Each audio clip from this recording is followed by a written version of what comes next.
lagi bersama saya, Gisel, di Bincang Puskesmas Menteng. Hari ini saya tidak sendiri di sini, saya ditemenin oleh narasumber saya, Dr. Gigi Richa Primadona. Halo Sobat Sehat Menteng. Nah, beliau adalah dokter gigi di Puskesmas Kecamatan Menteng.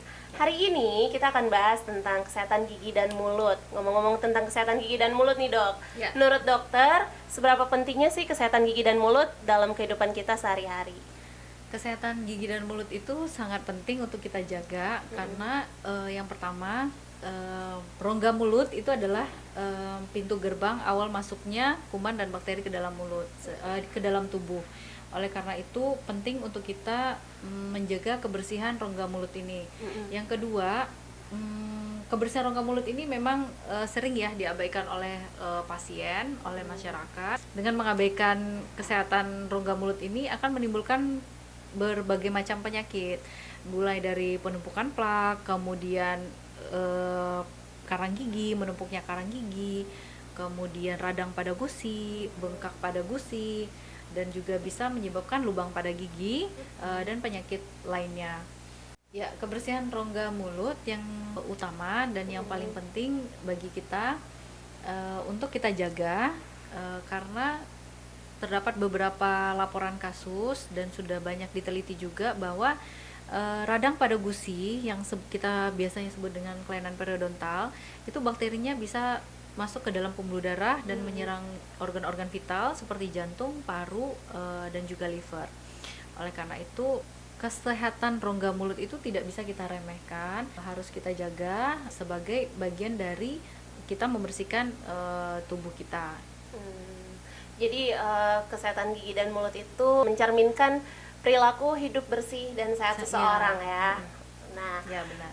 Nah, kan ada pepatah yang mengatakan nih dok, mencegah lebih baik daripada mengobati. Gimana sih cara pencegahannya itu dok, agar tidak terjadinya penyakit yang seperti yang dokter sebutin tadi? Ya, mencegah lebih baik daripada mengobati. Benar. Untuk kebersihan rongga mulut, melakukan sikat gigi 2 kali sehari, pagi setelah makan, setelah sarapan, dan malam sebelum tidur. Nah, sikat gigi sebelum tidur ini paling penting kita tekankan kepada pasien karena pada malam hari itu waktu yang panjang untuk bakteri mengolah sisa-sisa makanan. Kemudian dia akan menghasilkan asam dan akan menyebabkan lubang pada gigi. Kemudian selain penyikatan gigi, kita juga sarankan untuk memakai benang gigi atau sebutnya dental floss. Hal ini untuk membersihkan sela-sela gigi, dan ini sering terjadi lubang-lubang pada gigi yang tidak disadari oleh pasien. Jadi penyebabnya adanya terselip makanan di sela-sela gigi yang sulit dibersihkan dengan sikat. Itu bisa dibantu dengan pembersihannya dengan dental floss. Kemudian yang ketiga, dengan diet makanan itu mengurangilah diet kariogenik. Diet kariogenik itu apa sih? Yang lengket, yang manis, dan memperbanyak makanan berserat, sayur dan buah-buahan. Kemudian yang keempat, kontrol ke dokter gigi 6 bulan sekali. Nah, kontrol ini maksudnya deteksi dini untuk pasien untuk melihat kondisi rongga mulutnya seperti apa sih, apakah ada lubang kecil, apakah udah mulai gejala-gejala ada kelainan gusi dan lain-lainnya. Itu supaya dapat ditangani lebih cepat dan juga tidak perlu perawatan yang panjang karena kasusnya yang udah makin parah gitu. Nah, itu teman-teman, lebih baik mencegah daripada mengobati. Jadi pencegahannya itu yang tadi Gisel tangkap ya, yang tadi Gisel tangkap dari dokter Ica itu sikat gigi 2 kali sehari, pagi setelah makan dan malam sebelum tidur. Yang kedua, kurangi makanan yang manis dan lengket, seperti coklat, permen, dan pokoknya yang manis-manis. Perbanyak makanan yang berserat seperti buah dan sayuran. Dan yang ketiga, konsultasi ke dokter gigi minimal 6 bulan sekali. Sakit atau nggak sakit, kita harus konsultasi ke dokter gigi minimal 6 bulan sekali untuk melihat kesehatan gigi dan mulut kita sedini mungkin. Nah, ngomong-ngomong tentang konsultasi nih, kita kan harus konsultasi ke dokter gigi minimal 6 bulan sekali nih dok. Nah, di masa pandemi seperti ini, bagaimana dengan pelayanan kesehatan gigi dan mulut di puskesmas? Oke, layanan kesehatan gigi di Puskesmas Kecamatan Menteng dari awal pandemi juga sampai sekarang kita masih dan tetap membuka layanan kesehatan gigi. Pasien tetap kita tangani untuk kondisi yang membutuhkan pengobatan, membutuhkan edukasi dan rujukan-rujukan yang diperlukan ke rumah sakit. Untuk kasus-kasus yang memerlukan penambalan, kemudian pencabutan gigi dan pembersihan karang gigi yang sifatnya menyebabkan aerosol. Aerosol itu tercipratnya droplet dari air ludah ke udara.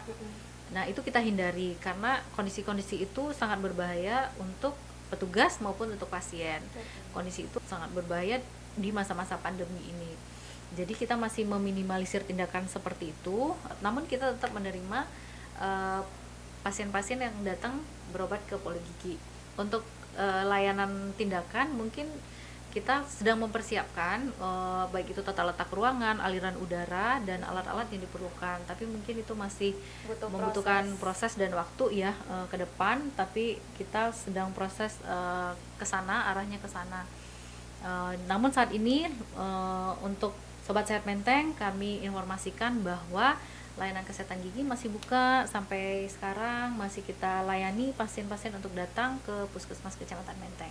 Baik, berarti untuk saat ini Poli Gigi menerima pelayanan konsultasi premedikasi, namun tidak untuk tindakan yang menyebabkan aerosol. Kenapa dilakukan seperti itu? Untuk mencegah terjadinya penularan COVID-19.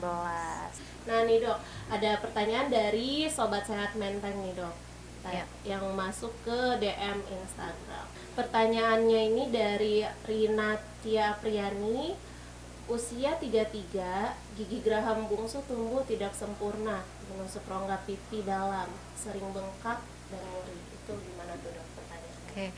Untuk Mbak Rina, umurnya 33 tahun, gigi geraham bungsu. Ya, kalau gigi geraham bungsu banyak sekali kasusnya tumbuh dengan posisi tidak baik.